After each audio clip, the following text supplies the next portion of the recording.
This is Professor Jacqui Chetty, and she's from the University of Johannesburg. And we met in Finland when I was there for a conference 2 years ago.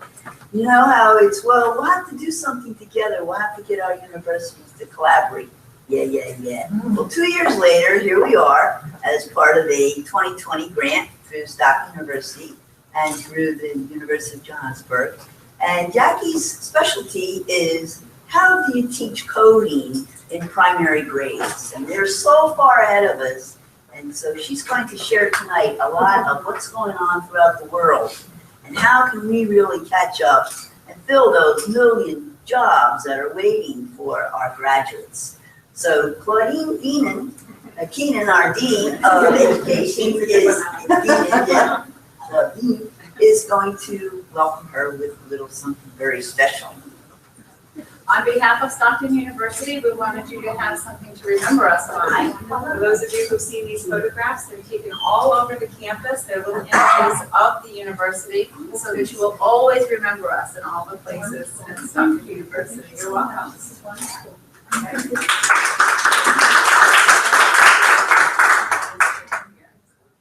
Well, thank you. And it's our pleasure to welcome you. Have a wonderful conversation. These are the best people in the world to talk to for computer science teachers. Dr. Chen. I'm just going to do the screen share for you so that you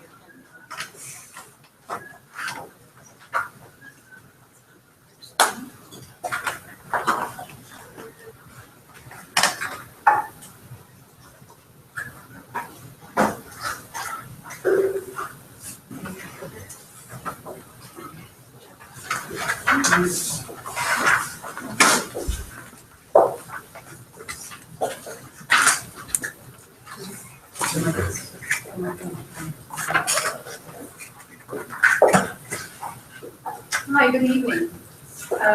It's really wonderful to be here, and I really do appreciate the opportunity and all the hard work that the Faculty of Education, and especially Prof. Ackerman, has put into this project.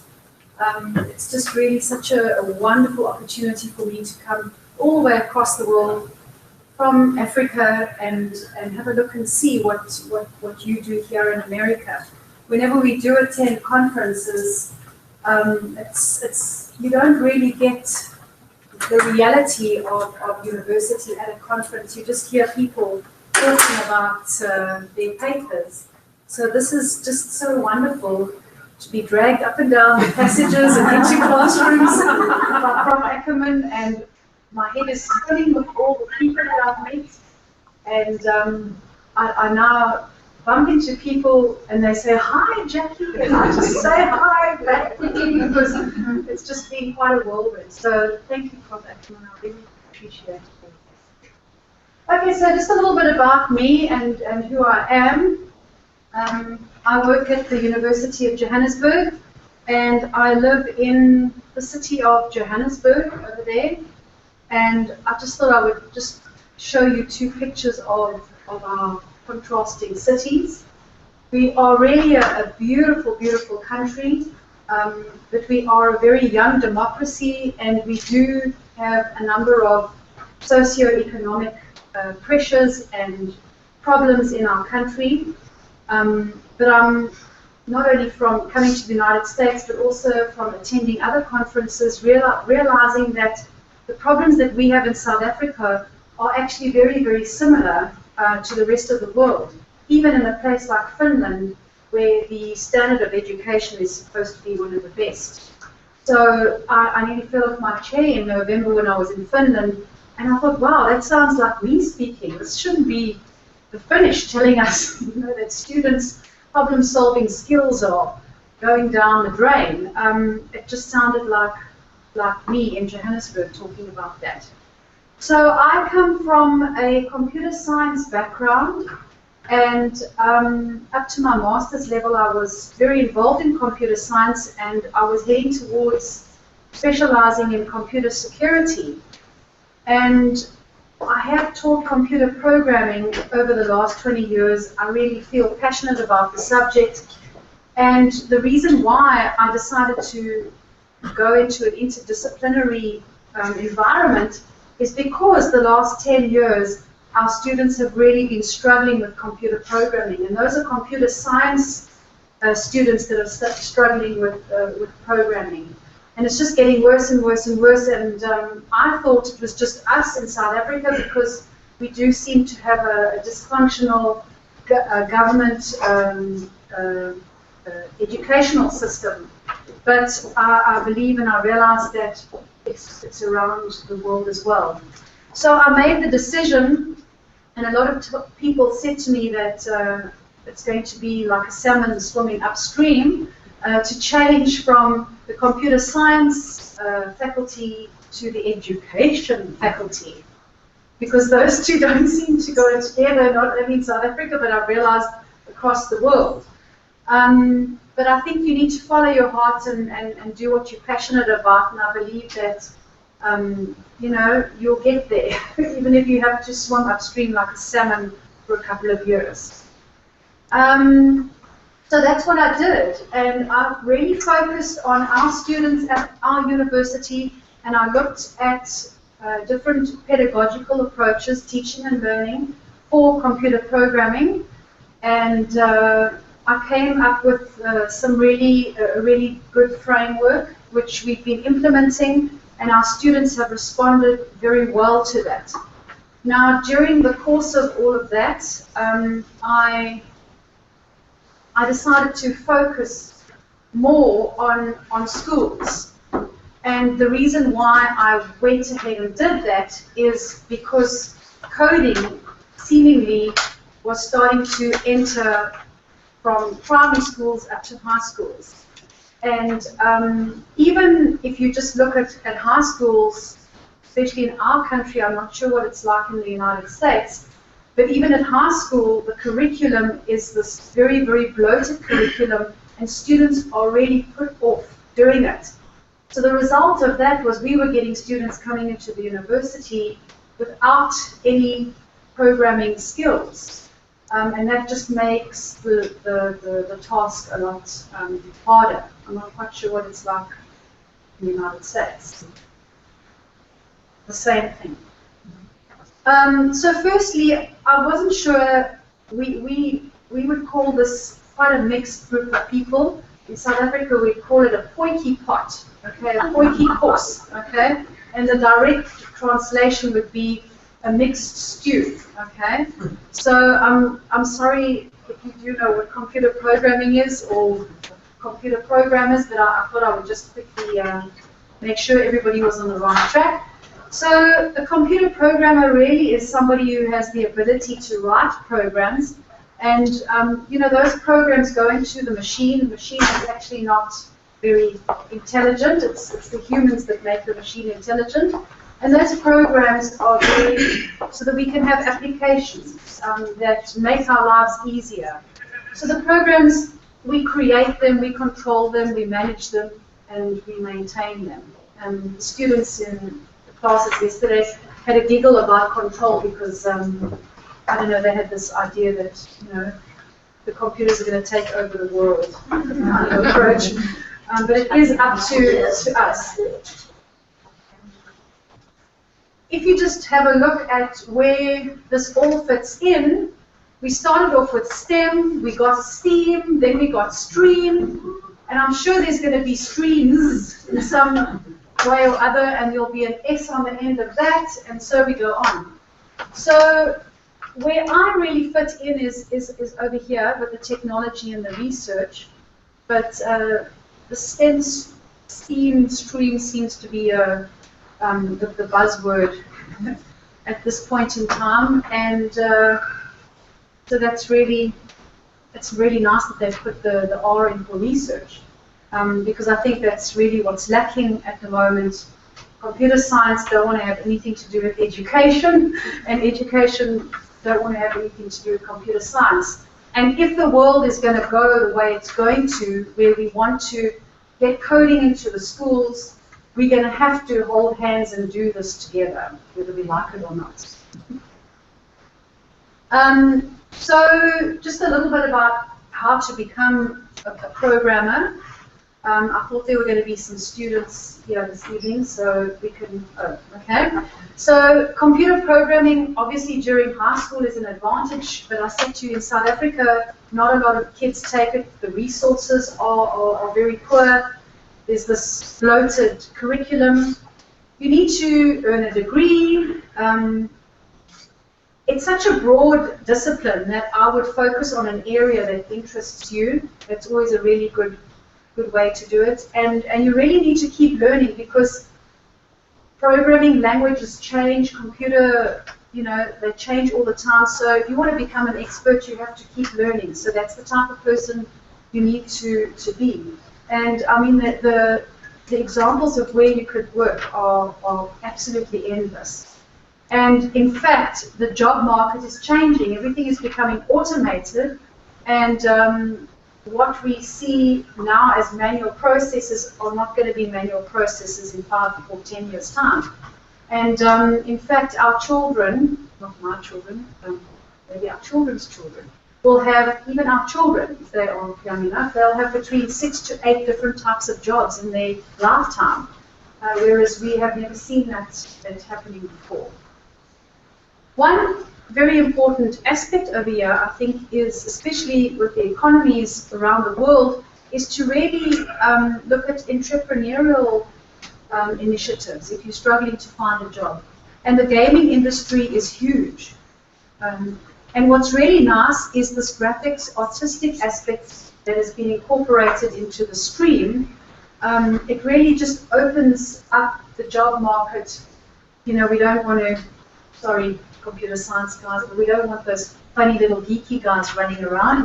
We also want the creative types involved in the process, because it's all very well to create the applications, but users like to see a nice graphical, artistic aspect coming through, and that would be really great. But where does that leave us? From a computer science perspective, that doesn't mean that it's only computer science students that can be doing this. All students can be interested in computer programming. And there are various levels. So your teacher, your student teacher, can also go about acquiring some computer programming skills, because computer programming, especially with the different tools that we have today, you don't need to be learning your Javas and your C++ and your other languages at a middle school, elementary school level. You can look at different tools. And there are multitude of tools. There are hundreds, and all I say is, just pick one and start. It's not really about, oh, I must do this or use this specific tool. A lot of them have the same function, and that's what we were doing yesterday in the classroom. I was saying to the students, there are 3 fundamental principles that you need to know about programming. Obviously, there are a lot more, but focus on these 3, and when you're learning a tool, look for those 3 and learn it in that way, and then you can teach your students. You don't have to tell them, now we are learning looping, okay? But have that in your mind, because it's a fundamental concept that they need to master, and they will pick it up slowly. So it's nice for you to have it.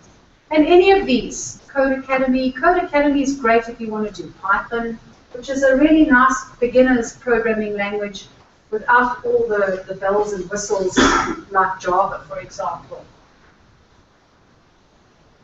So why do we need computer programmers? I have chatted about that. The job market is changing. Everything is becoming automated. And what does that mean? It means that our programmers are high in demand. But the major problem that we're having is computer programmers are on the decline. Our students are failing. They're not doing that well. However, job opportunities are on the incline. There's a million jobs around the world that are not filled at this particular point in time. So it really is a scarce skill. But at the same time, they want experience. So just to give you a little idea about what's happening around the world and who are the forerunners in terms of not just looking at computer science as a discipline, but trying to draw computer science into the classroom right from a very young age and up.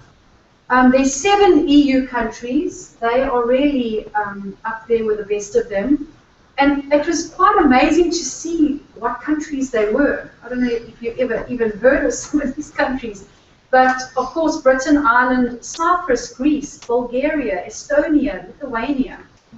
Those are the 7 EU countries that have set up computer programming as a standalone subject from primary school level.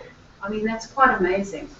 The UK are the forerunners, and I've just put this URL there that you can go and get their actual their curriculum document, but I will go through it with you as well. And what the UK have done since 2004, they have really tried to input high-quality computing education into the curriculum right from 5-year-olds. And their aim, and this is really the aim of computer programming in a lot of ways, is that they can understand different concepts like logic, algorithms, and that tells you that they're teaching programming. Analyzing problems, again, writing programs, it's all about programming skills that are being developed. But it's more than that. They're also looking at problem solving in a big way. But this is very interesting. There's quite a big drive that people become responsible programmers. One of the students asked yesterday, oh, but this means if everybody can program, then the hacking is going to go up. And that will happen. And the UK have got a whole part of their curriculum on ethics and being safe and being a good programmer. And they really are the forerunners in all of this. And what they've done is they've divided their curriculum up into 2 stages. Ages 5 to 10 are learning about algorithms. They're writing programs. And when I say writing programs, they're using applications like Lightbot, Scratch, and it's simple. It's not, now we're going to, at age of 5, do Java. Okay? So it's really taking it step by step. They can create and debug programs, for those of you who are understanding what I mean by that, using logical reasoning and also problem-solving skills. We're having a real serious problem with problem solving. You know, students don't seem to know how to problem solve, and it's quite difficult for them to not only problem solve, but also to algorithmically problem solve in a step-by-step way. They're looking also at the database aspect of creating and manipulating data, looking at IT beyond school, and then again, look here, safely and respectfully using technology, keeping things private, and all the rest of that. So that's at the ages 5 to 10. It's quite advanced. And then for the 11 to 16-year-olds, it's almost the same as 5 to 11, but it's just overlaid with a little bit more advanced goals and objectives. So again, it's writing programs. Yeah, this is what we spoke about in the classes yesterday, to use sequence selection and repetition, and the basic concepts or fundamental concepts of programming.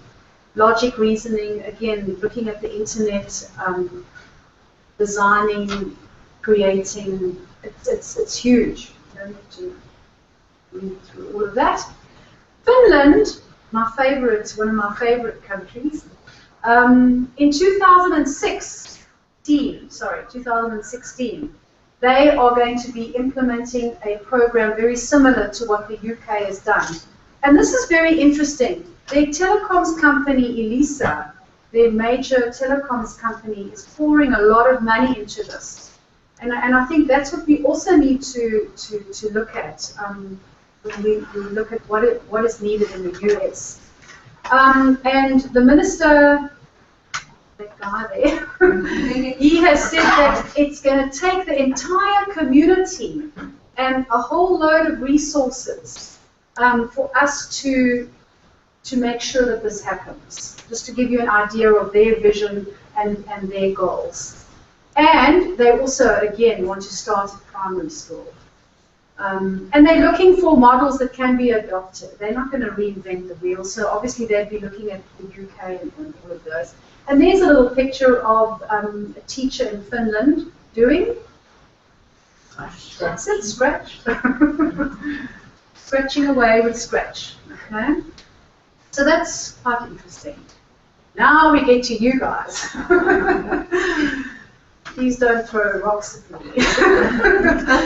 And I may be slightly wrong, but from the research that I've done, the US, although you've pioneered your Hour of Code, which are Google and Microsoft initiatives, schooling from a computer programming at schools, look there. You mainly teach end-user computing, like we do in our school. Only 10% of schools offer computer programming across the US. Is that correct? Okay. And then your advanced computing, your AP programs are not very popular. And although you focus on how to use technology, you don't teach children to create new technology. And the main thing over here is that the teachers are not skilled. Now, I must tell you that the major problem that the UK are having, they might have all these wonderful things in place, but I can tell you that they are really, really struggling because they're not training their teachers properly. They are really expecting teachers to learn it. It's like, saying to me, I must go and teach art. I can't even draw a stick figure. And that's what we were discussing in the classrooms. Is it really fair just to not throw enough resources at teacher training and expect teachers just to pick up a new discipline? It really, really isn't fair. So the UK, although they've got this huge, curriculum going, they are battling, and I'd like to see what happens here. I'd love to spend 6 months in Finland looking at what is going to happen there. Hopefully they won't do the same. I must say, in Finland you need a master's degree to be a teacher. So I don't know if that is helpful in this case. So I just thought about, and this is where you can discuss a little bit, how to promote codings in the US schools. For me, I think there needs to be global collaboration between universities, between faculties, how's that? And of course to include schools. So, you really need a triangle of everybody involved. And to look at what others have done and take what works and see where they've gone wrong and to obviously learn from that. And I think this is very, very important because, like I was saying, you can't just expect a school teacher to pick up programming. And I really think this is where computer science and education really need to just get a little bit closer together and teach one another the ropes, so to speak.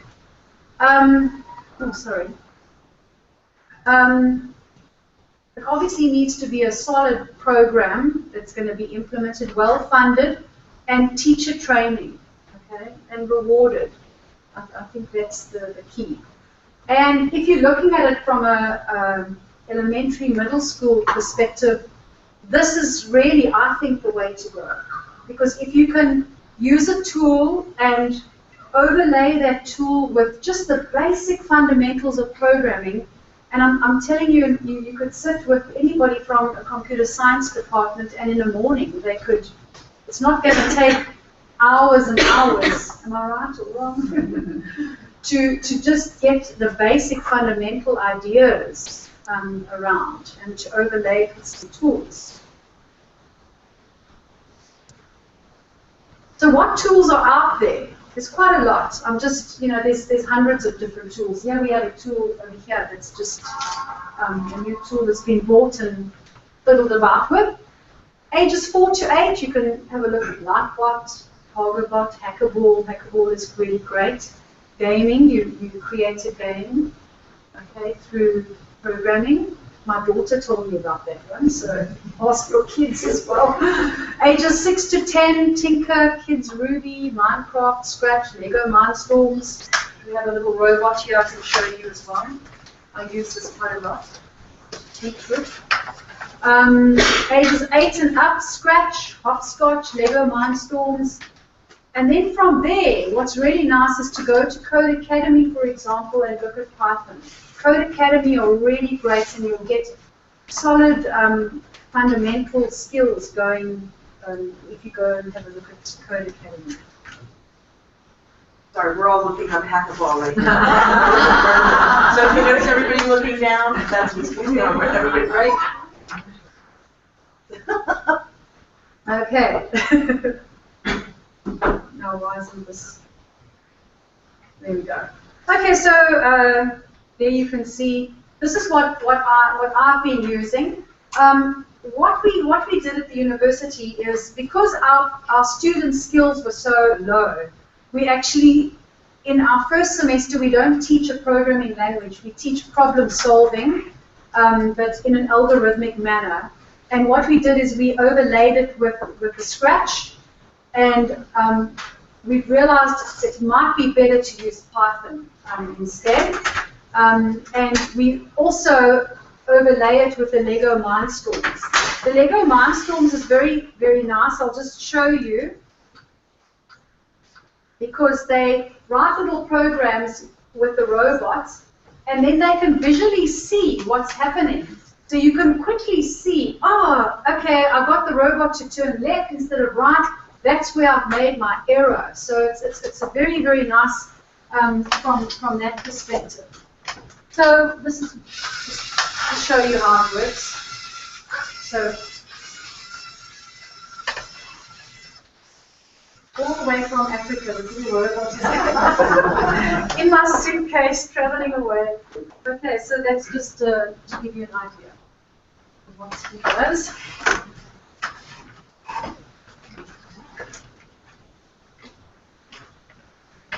That's it. So any discussions or questions that you'd like to talk about?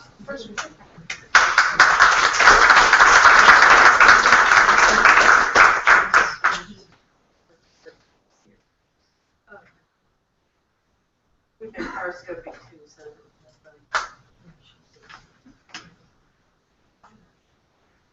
now I can tell.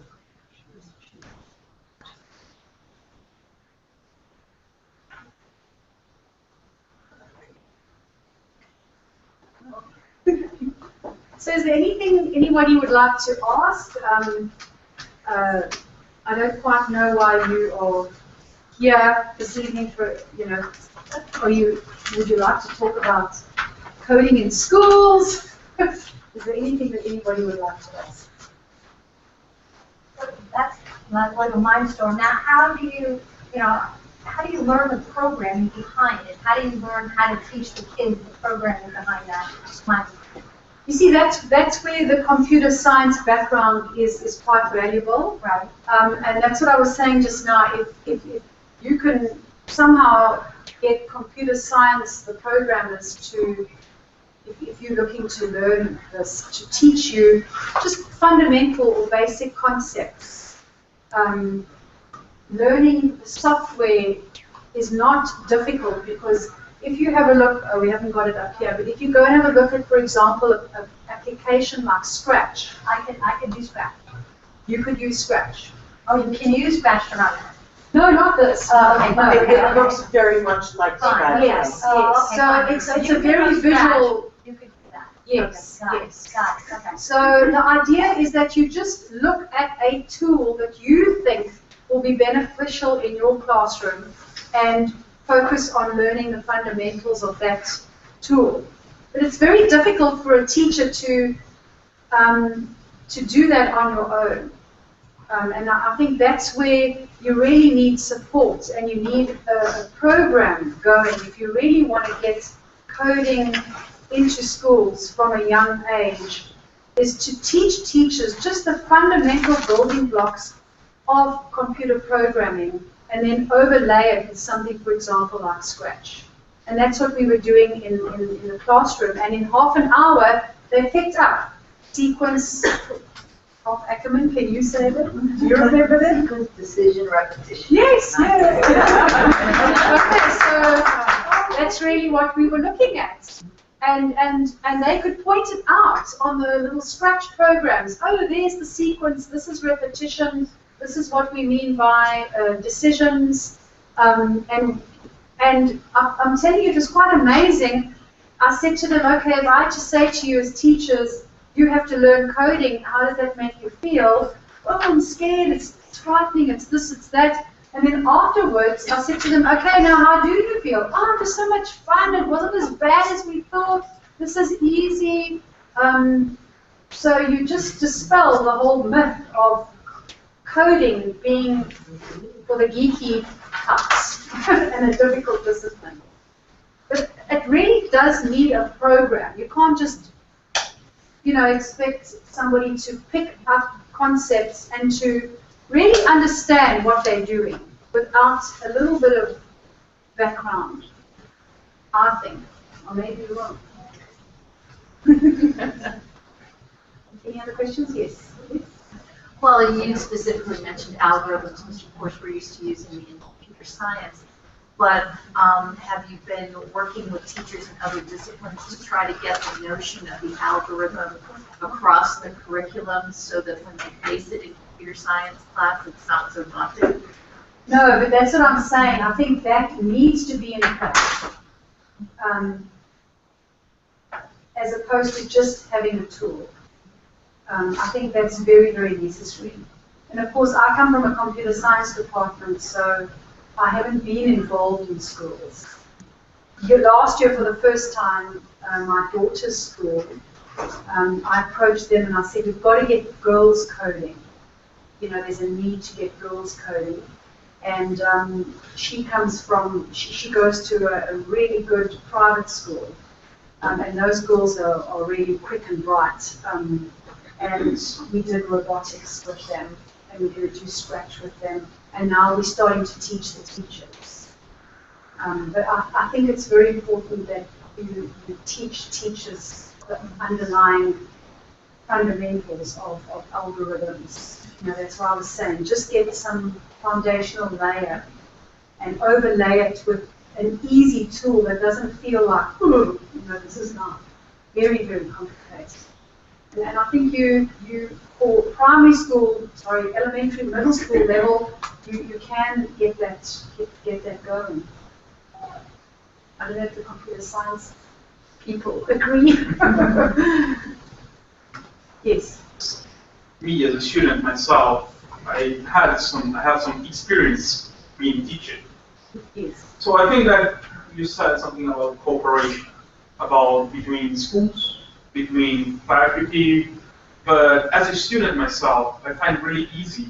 And my professor once said, when you read, you got 5%. When you write, you got more 10%, they have 15%. But then when you teach someone, what they just read, they have 95%. So the thing is, like, instead of being teachers, like you said, like you give kids and then you teach like how to code, like how to move it. And then probably there's going to be a kid that doesn't know, didn't get it so easily. So sometimes it feels like you are superior. So they can always say like, cooperate with your own.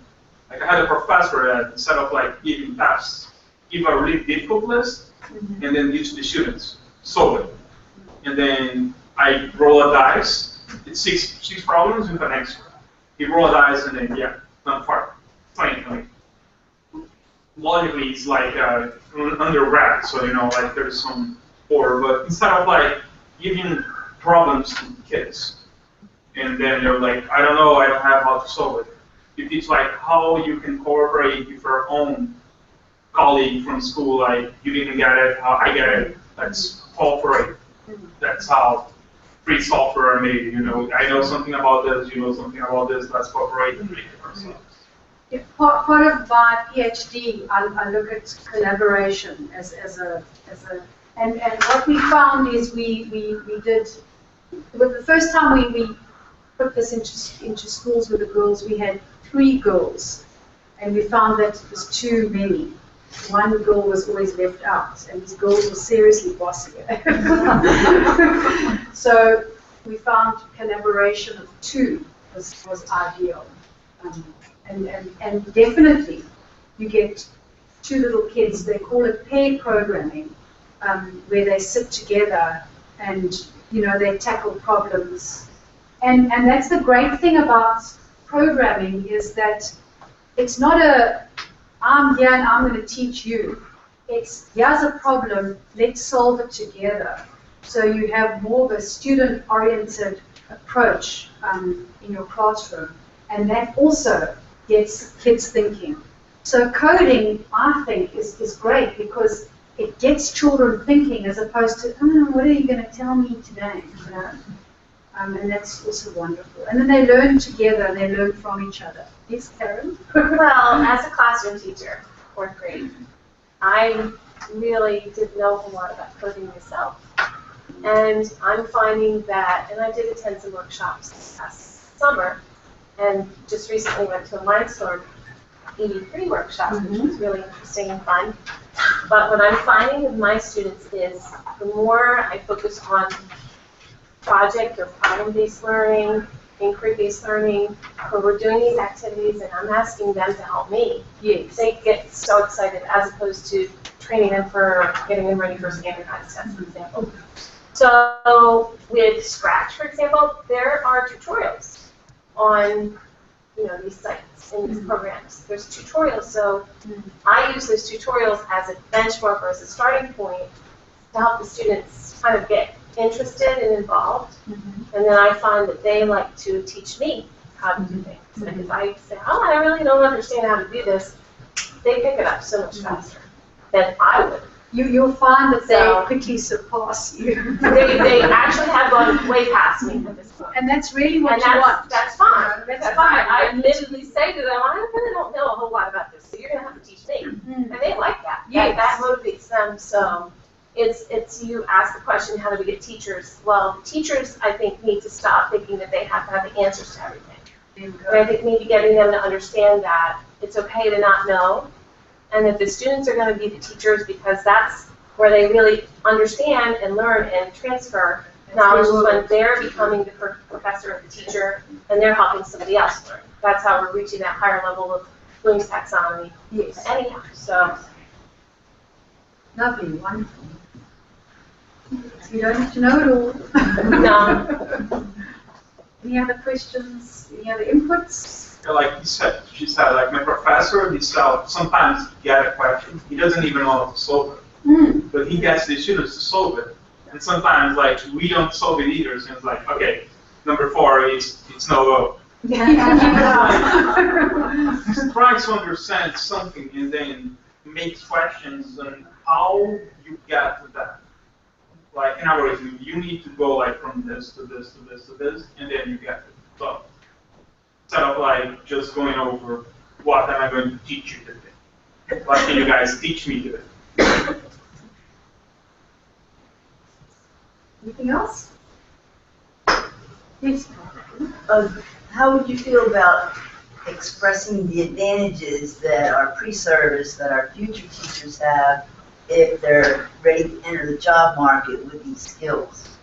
I keep forgetting to mention that, which reminds me.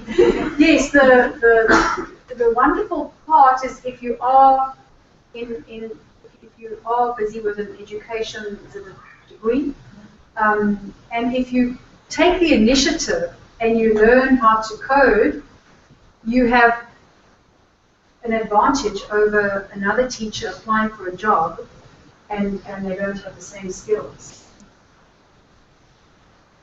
What you wanted me to do? Yes.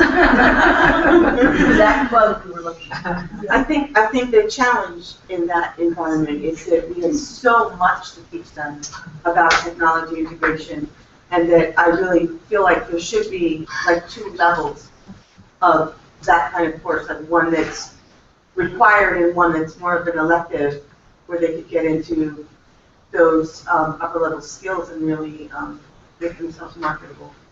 So, I know some colleges have a year-long program. We don't yet have that, but I think it's worth exploring because of the technological needs are just way more advanced than they were even 3 years ago. It's just changing every 6 months, things look different. So I think it's more like a tier. Do you think the time is, coming where you're going to require a course on programming in the education department? This April, I'm planning to take a presentation to another high school in this area for a colleague of mine that I just recently talked to. They got a robotics 1 course program at their high school. And this spring, they are changing one of the labs that they closed down. They're going to change it over. It's going to be a full robotics lab. They're going to bring the robotics 1 into this lab, and they're going to have robotics 1 and 2 for next year. The second half of it is going into competition first. It's the old automotive shop that they closed down 2 years ago. They are spending money to change the entire shop, build it into a technology lab for robotics. I'll know more about it once I go up there next month and look at their curriculum, look at the stuff that they're doing. I know they're way ahead of us. They're always ahead of us. So I already got the professional day to go up there, take a look at that, and bring that back. Because I'm teaching locally here, and we're struggling to get something rolling at our high school. And the problem is there's no space, no time. Administrators don't get it. It's an uphill battle. So, but I'm taking a couple other people with me. We're going to go take a look at something. But they're going to be coding, robotics, and all that in one area with a fabrication lab. If they go on to the Lego Mindstorms course, they can get involved in competitions and projects locally and globally as well. I was just gonna ask, what school is that? It's Clearview. That's where I'm student teaching. You got no excuse. No excuse now. I've been up there a couple times over the last few years, and they're like 2-3 years ahead of us all the time. They just seem to get it sooner than we do. And they got some other stuff I want to take a look at. That's not coding. Well, to Michelle's earlier point about how much ground we expect all of our teachers to cover, that instructional technology piece is required of all of our candidates now. Any pre-service teacher who comes through Stockton takes a course that's shared by our instructional technology, Prof. Ackerman and Prof. Lee, who are here, control the content of that course. And I think in the American model of education, at least for the last 20 years since standardized testing became a fixation, a national policy fixation, that the displacement of other types of problem-solving activities, creative activities in the classroom, displacement of that for the sake of standardized achievement has really been felt in exactly the way that you're describing. The creativity being pushed to the side to the problem-solving is the first place that you see what have we traded off for the pursuit of scores. So I'm inspired to hear the message that Finland, who leads most of the nations in those standardized test scores, is suffering the same sort of unintended side effect of the fixation with standardized tests. And the catching up of what we've lost, it comes a little too late in terms of what we've done nationally in adopting a common core of standards. There would have been a great opportunity back in 2008 and 2009 when the CCSSO, the Council of Chief State School Officers, people who are like the chiefs or commissioners of education all over the United States, got together with academics to create a common core in mathematics and English language arts. And in doing so, completely left out the integration and the problem solving, the logic, the sequencing and the decision, and all of that was completely left out. So we had an opportunity, we didn't look at it at the time, and the major funder of all that CCSSO work, Microsoft. Radio. So we missed a golden opportunity, literally a golden opportunity where funding and public policy collided. Hopefully what's happening in Finland will help to inspire us as a nation to take a policy turn maybe away from the fixation on standardized testing, which is proving economically, socioeconomically across the United States to only widen the gaps that it was supposed to address and narrow. especially in the special needs districts where we're focusing so much on standardized testing and benchmark testing. Like every time you turn around, you're testing them more. And so the more we test, the less time we have for these problem-based learning activities. And isn't it odd that the test scores are going down?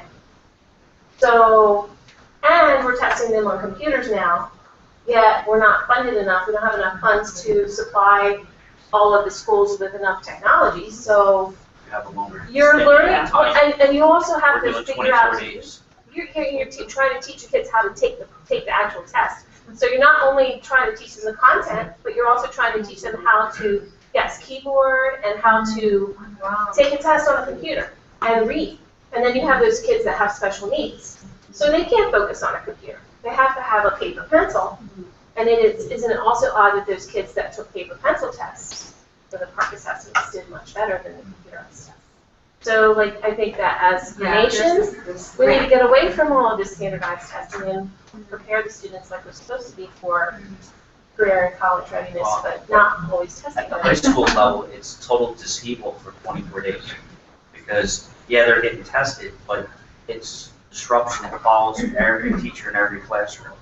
In the elementary school, that's happening quarterly. It's not just happening once a year, it's happening every time you turn around, you're testing them and you're losing instruction times. The first time we finish student season exam is when they're 17. They don't test at 17. Just one other thing about the finish schools is if you're K through 4, the students do not receive grades. That's what I was just saying. The first time they write exams, proper exams at the age of 17. It is interesting. I mean, one of the big, Tina's dialing in here. She joined the session. She said computer science should be a requirement starting from primary schools and prepare them for higher grades. So one of our viewers is coming in. One of the problems that we're encountering is with this computerized based testing now, when our students have laptops or a one-to-one environment or cards, they lose control of those for weeks at a time. So it's like you're using them all year long, and then you completely change your educational model for a month just to do these computer-based tests. So it's like you give them the technology, and then you take it away, and it just leads to just far more discord in the district than you can possibly imagine. I've got teachers complaining now about what's going to happen in a couple of weeks. So, I mean, they're aggravated, and all of the things that they want to do, they can't do it. Do you have any thoughts on how to address the fact that some districts have lots of technology, and some districts, the poorer districts, don't have it? I believe it's state. Well, how does it get addressed in South Africa? In South Africa, we don't have an optimal outcome. Funding program? No. And in fact, we almost live in two worlds. We have government schooling, which is really very bad. You're lucky to even have a computer in the room. And then you have private schooling. And people will sell a car to make sure that their children go to private schooling. You know, they will do whatever it takes to make sure that and it costs a lot. It costs a lot of money, but so we're running two parallel systems, the one for the poor and the one for, the richer individual, middle, upper class.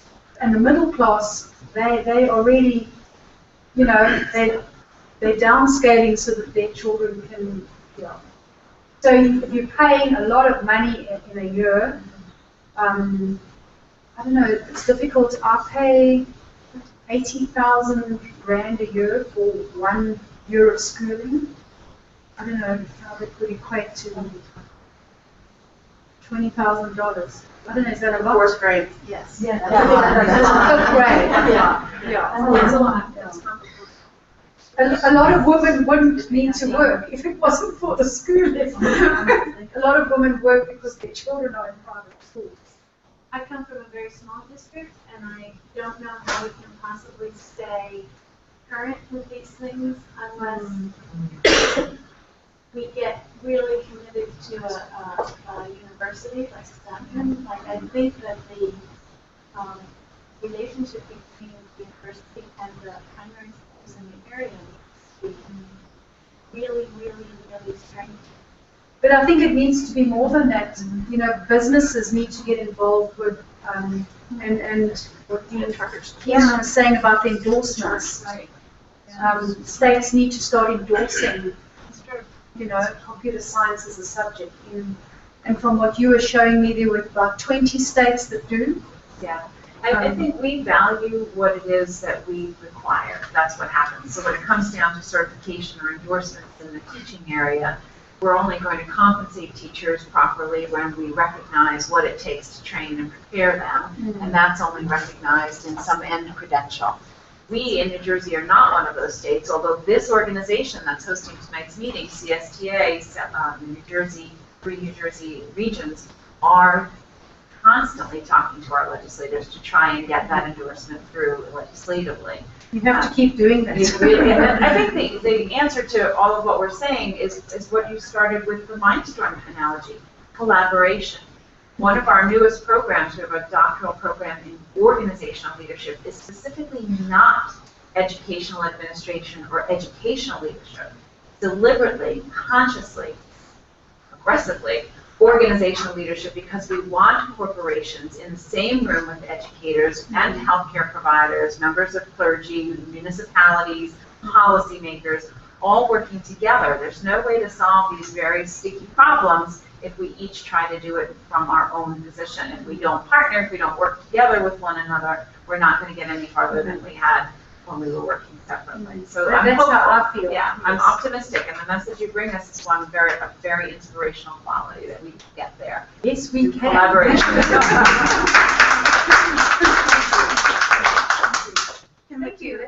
Timothy also wanted to say that she just feels like teachers need more time for PD, and that it should be included in all subject areas and curriculum in the U.S. And not district-controlled PD. A lot of districts will tell you, okay, you have to do this PD and this PD, and then they decide what PD you get. They're not going to go outside district. Professional development. Just as a computer science major myself, I see why they get standardized testing. Because it's data that they get. And they try to get information out of the data, like Google Analytics. It's a way of controlling. It's a way of controlling, like, say, Stockton, New Jersey, the mathematics division is going fast. So let's get better division flying. But at the same time, it's destroying the students. At the same time, it's the math of two levels. Right, thank you. We want to thank you so much.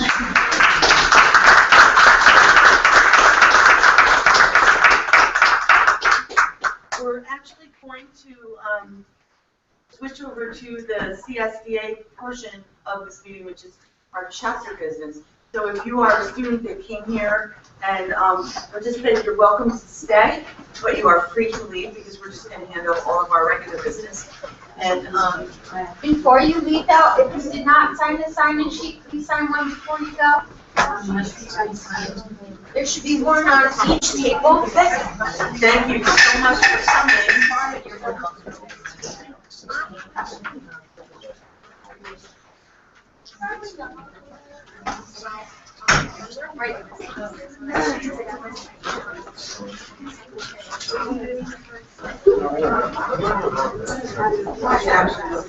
I can't read faster. I really can't. My brother's advice. And if you want to grab something to drink?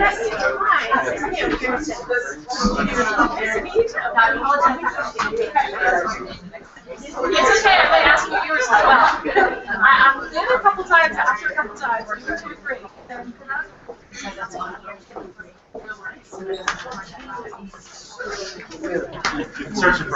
And these are on Tuesday.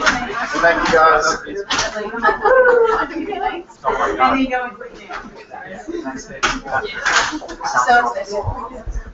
I've been trying to figure out the future of that, the robots, the bullets,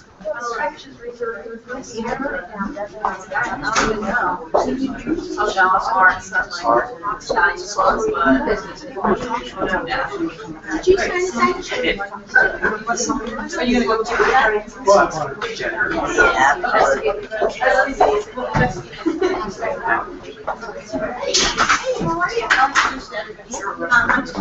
Yes, right.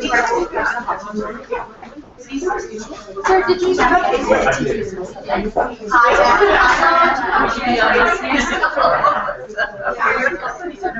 It's me. It's headed here. She mentioned that you were coming.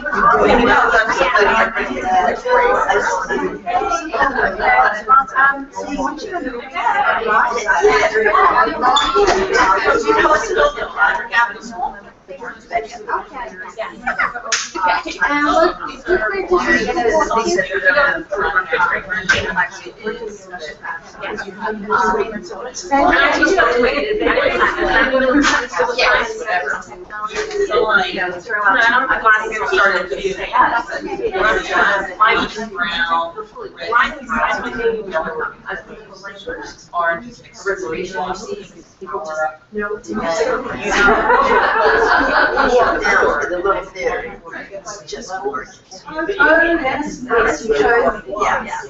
And one here. Can you turn right now? So there are no problem. How are you shooting them? So basically, hi, how are you? About your story and how you got into technology. Sort of, exactly. I mean, I started calling myself the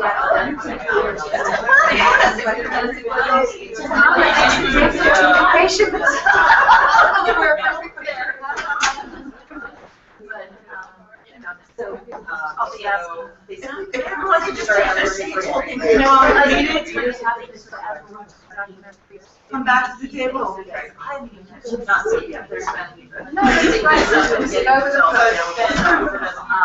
do have it. Oh, yes, let's discuss that. No,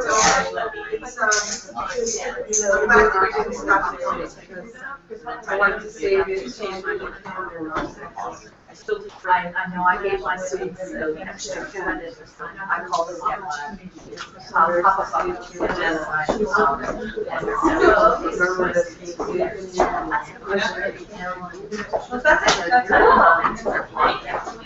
Can I invite you back to the our business? Okay, guys, we sit next to her.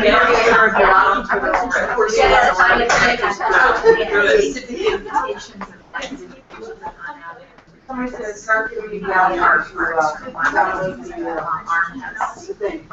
grab it on scope.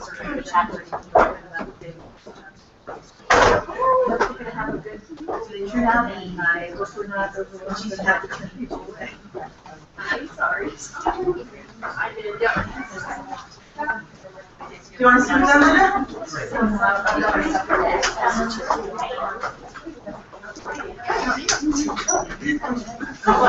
So I'm acting like a mouse is actually going to do something. It's not the one it's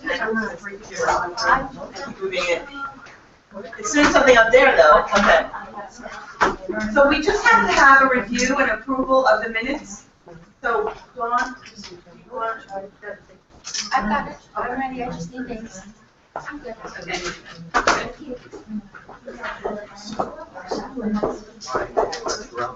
do we have a motion to approve the minutes from the last meeting? So moved. Amy and then Missy. Okay. Obviously. The motion, we have a motion and a second. Everyone votes yes? We already had our global coding collaboration guest presenter. That's fantastic. I'm going to just take you through what we've got. Oh, I've been scrolling through. Nobody even told me. See that? Before we do that, do we have any new members? New members? Okay. I'm officially new now. I was a guest last time. She was a guest, and I have her member number. I got it back in like seconds. Got it. You're fast. Okay, keeping in touch, we do have our Google, site. So that is the address to see what's going on, and that's where I post all of the Hangout.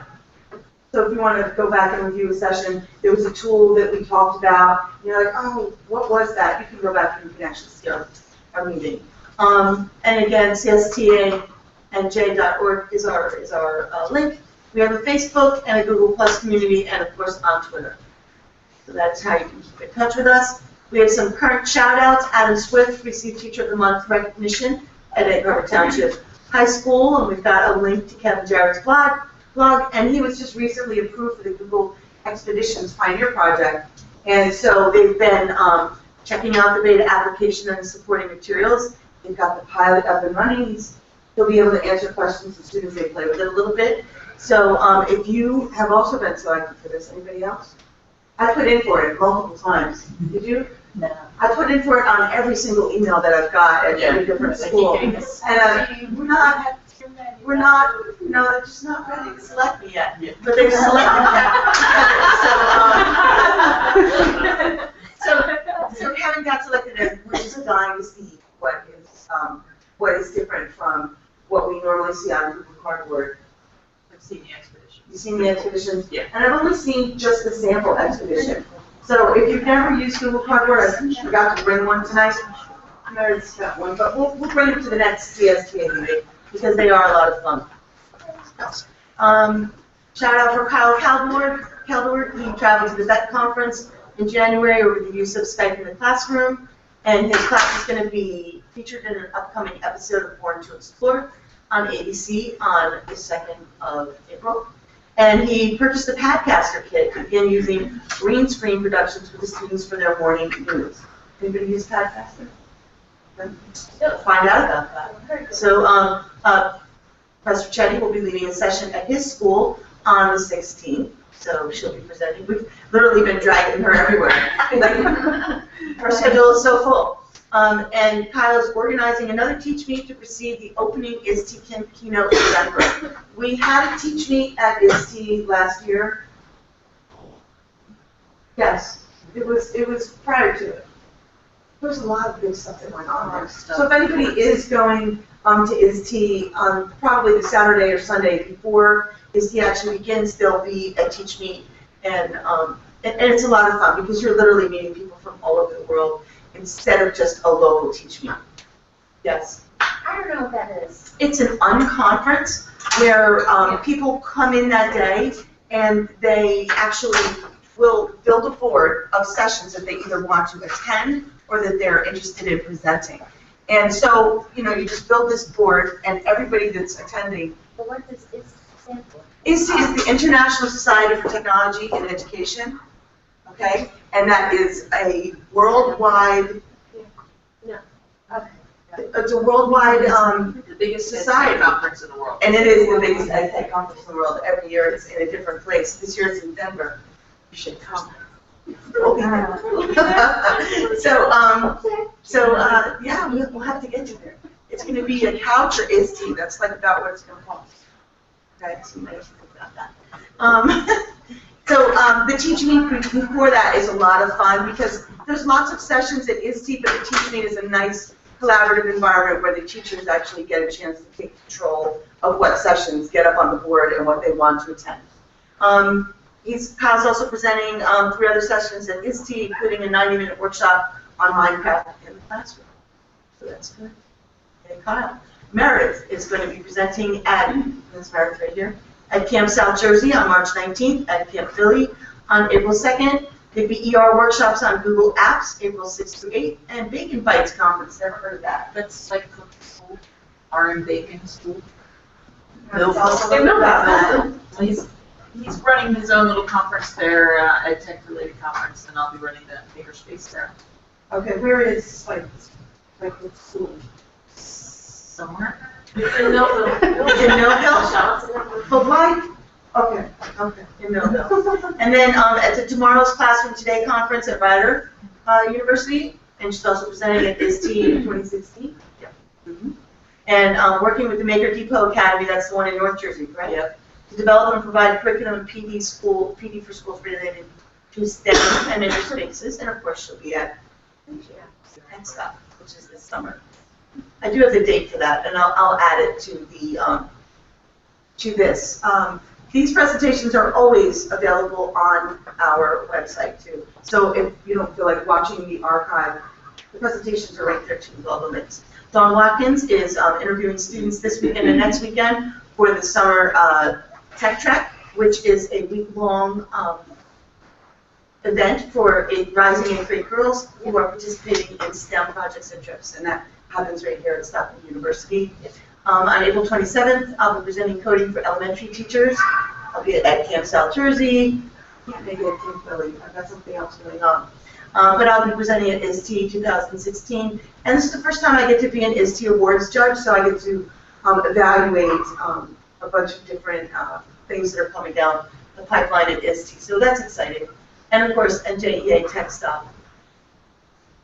Okay, upcoming PD and events. We've got the Big Dream, which is tomorrow. And I think that starts at 4 or 4:30? 4:30. 4:30. The house will open at 4. The house will open at 4. You can reserve seats through this link right here. And do you want to tell us a little bit about what Big Dream is? Big Dream is a documentary, 90 minutes long. It was funded by Microsoft, and it follows the, I'll say adventures, that's not a good word, but the experiences of 7 young women who want to pursue careers in technology and science, STEM in general, and what they're doing to overcome the barriers that they're encountering to try to pursue their dreams. And then that's followed by a panel discussion. Jackie is going to be one of our esteemed panelists. So is Lynn Kesselman, and we also have Candace Fleming, who's the CIO of Montclair State University. Sherry Krupis, who's the VP for at New Jersey Edge, which is our higher education statewide organization, and she's the VP for academic and community outreach. And we also have, I'm just so impressed that you're remembering them all off the cuff. I'm missing one. I'm mentally going through the flyer. And oh, it's Sandra Miller. She's the lower, I know, but visually, she's the lower right hand or lower left hand corner of my hand up. Sandra Miller, who is the deputy CIO at William Patterson. So it's a very exciting group. Oh, that's great. And I'll be your moderator. And so shout out to them. So again, if you want to come to that, please just click on the link and register for that. There will be food. Yes, there will be food. Okay. I already mentioned the coding for elementary teachers.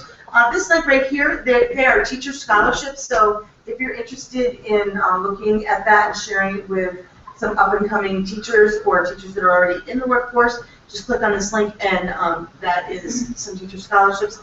Here's a link to ISTE, and also, and that's the big International Society for Technology and Education.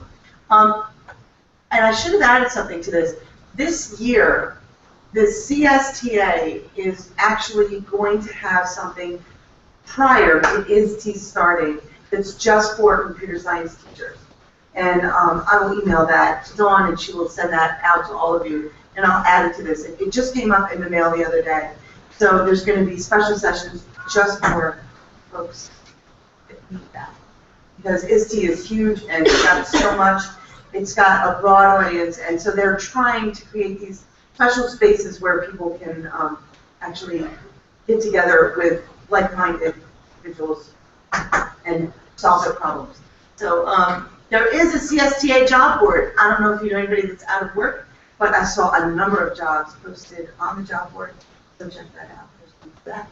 And this is more PD on the CSTA and Jay's Google Doc. If you have any PD opportunities coming up that you want to share with us, we'll just keep adding them to the document. The FCT ECF internships. This is the 2016 summer internship program. And in case you're wondering what that is the Enabling the Future. Those were the people with the robotic hands that we put together on our Martin Luther King Jr. Day of Service. So there is a summer program that you can work for. They're looking for principal investigators at a post-secondary institution. So it could be, a community college, it could be a vocational school. So they're looking for people to do this, and there is that stipend, $5,000 to do that. Okay, and there's a one-pager proposal process for that. So I thought that was a nice follow-up to what we had done. Our competition is next week. Is anybody coming? Let me see who's coming. Who's going to be coming? I know, not everybody could get away. Okay, we are very excited. We are expecting, at this point, about 67 students and a number of educators. We have a planning meeting tomorrow afternoon, K203, at 2:30. So that's our meeting before next week, and everything goes crazy. But we're coming along nicely. We've got all of the problem sets out, like the sample problem sets. He was nice enough to send them to me, and we sent it out to all of the participating schools. And can you tell us a little bit about the interface that they'll be using? Yeah. Good evening, everyone. So next week, the students will be using the PC Squared Programming Contest server. It's based out of, I believe, the University of Sacramento. Released it. In general, it can be used for either Java or C++ programming submissions during a programming contest. So the students will receive an Eclipse interface to develop their Java source code, and then they will submit their problems through the PC Squared Programming Contest interface. We're going to have a panel of judges basically judge all the submissions as they come in, and we're going to award points based on whether or not the solutions are correct. That sort of thing. So it's going to be fun. Stockton, just so everybody knows, was recently a host of a intercollegiate computer programming competition in the fall, and we did very well. We basically were in the top 3 out of 20 or so teams, so that was really good for us. And we'll be doing something similar now, but at the high school level. Well, can you name some of the other institutions that you will with? No, off the top of my head. No. There were a lot of good schools in there. It's interesting, and I was sitting in a planning meeting, and he was describing the environment that they'd be using, and if I hadn't been at that meeting, I wouldn't even know that such a thing existed, so I thought it was really cool. And we sent, he made some screenshots for us, and we sent those out to the students in advance as well, so that they, there'll be less of a learning curve on the day that they come in. So this is in addition to hopefully all the Java. Right? Yep. Okay. Yeah, it should be fun. So if you can make it that day, please come. We're really excited about it. It's the first ever, so we'll see how it goes next year. Hopefully we have even more participants. But I think it's nice that we started off with such a targeted group, mostly local, get our feet wet. We are still looking for assistance with lunch sponsorships. So, little shout out if you know anybody that wants to sponsor lunch. When I approached Chipotle about giving a prize, they said that they would give usually a burrito tray. I really wasn't. I said, well, that would be tough because I'm looking for like a gift card or something. So I don't know if you're interested in Chipotle, but the guy's name was Alejandro. We have, because of the university's agreement with Chartwell, we have to have all the food has to come through Chartwell. So if they want to give us a check, then we can give us a check. That's what I was looking for. That's what we're looking for. So we have a week left, and we're still trying to find money to feed all these kids their box lunches and everything. So if you know any corporations that might be willing to kick in, Would they have to give money to a specific, what's a lunch sponsorship?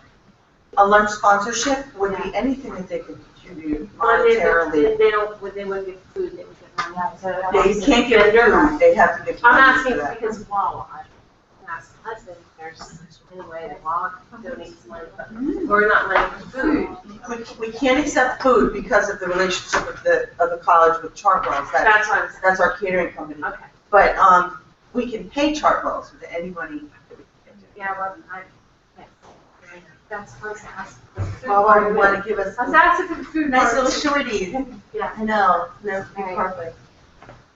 Michelle, quick follow-up on that. You had asked about the schools, right? So I figured I would look it up for you. So some of the schools that Stockton defeated in that programming competition include Moravian, LaSalle, Bloomsburg University, Mount St. Mary's, Muhlenberg College.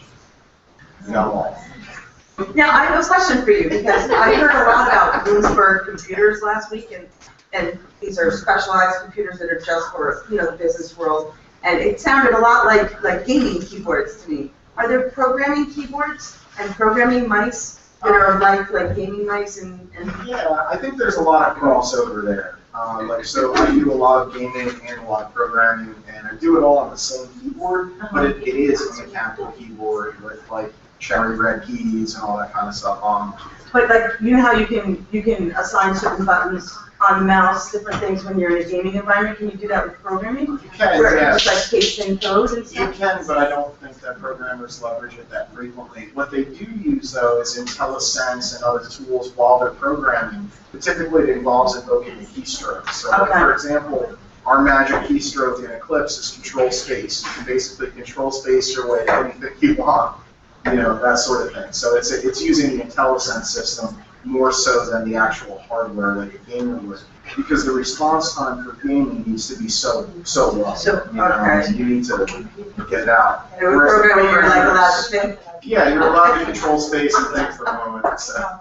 I wondered about that. It came up. These are the schools that are actually participating in our CSTA Southern New Jersey computer science competition. I know it's a mouthful, but we couldn't come up with a snazzy name, so that's what it is. We've got EHT is doing PAL robotics. So this is through their police athletic league, and you'll see that these are classes that people actually have to pay for, but you can take classes on Redo, Mindstorms, Acrobatics, Waterbotics, and this is and these other things. No, these are the classes you can take. These are the sponsors, and that's through Egg Harbor Township Police Athletic League. So this is an example of a community organization getting involved in getting our students doing the kinds of things that they need to do. So if you live in that area or you know kids in that area, you can let them know about this. There's the Google Code-In, and that's a contest. I believe this one ended for this year, but just keep this on your brain for next year, because I saw that contest runs from December to January. So it was included, and I just wanted to mention, keep that in mind for next year. Right here, this is a teacher's guide to computer security, education through Capture the Flag competition. So if anybody wants to check that out, I love Capture the Flag. So that looks a little interesting. And there's a Technovation Challenge right here. And this is a program for girls. Okay? And you can register for the 2016 program there. They've been doing it since 2010. 3,000 girls from 28 countries are submitting things there. I don't know much about it because this is not my PowerPoint. I'm standing in for Lynn. And, but it's right there if you want to check into it. Lockheed Martin has a code quest in Morristown, New Jersey, so you can check that out, and they've got an email for that. And next meeting, which is May 11th, Michael Colling, he is from the Greenfoot Java. He developed J and Greenfoot. You want to come back? May 11th. Well, you can join us by Google Hangout. Okay, you can join our chapter right there. Join our chapter. Unbelievable. And you can chat in when he's speaking, just like Kim did tonight. And our summer meeting date, we have not yet picked a date for that because some of us will be at Tech Stop. We might be at Teach Me. We don't know where Teach Me is actually going to be held yet. So we'll make that decision on May 11th, if that's okay with everybody. Last year, we kind of voted on that summer session where we would actually get together, and we did a lunchtime meeting here. Which event was it? We were in meeting room like 1 or 2, and it was a really interesting meeting, but it was quick. We did it, at lunchtime during a conference that most of us were going to be at. And if you missed that last year, it's on the website, all of the notes. And these are the rest of the dates that are already determined. Okay? That's the only one. Any other news, any other shout outs? Did we handle the business? So I need a motion to adjourn. Missy, who seconded? Jump, okay, so Missy, and then jump. Got it. That's it. Now you can go see what's over here. This is an incredibly new tea, and it looks very interesting, and I would definitely visit her table. And those of you at